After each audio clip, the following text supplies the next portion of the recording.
When I was growing up in the 70s in Ireland, almost every house had a record player, a cassette tape player, and lots of radios, analog radios. And I remember they started to become integrated units. So you'd get the record player with the cassette tape built in and the radio built in. So the Hi-Fi unit. And I was in secondary school, it was around 1985, and I went off and bought my first Hi-Fi unit. It was a Pioneer. It wasn't this one. This one I got about 2 years later. I was a victim of clever marketing when I was going off to college by the TV and sound store in Ballineen, near where I lived. And I upgraded, I traded in the one I had, got this new model because it had a graphic equalizer with flashing lights, and this was super cool. But you basically got your record player, an AM, FM radio, graphic equalizer, various options for sound and inputs and all this.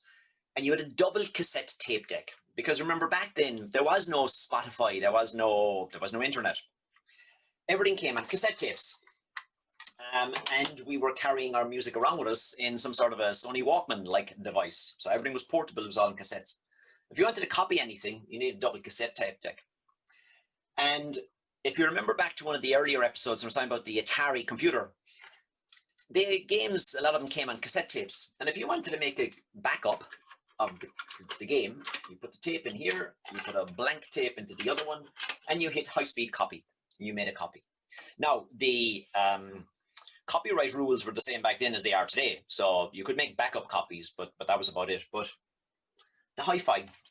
And one of the first albums I got was Fleetwood Mac's Tango in the Night, back in 1987.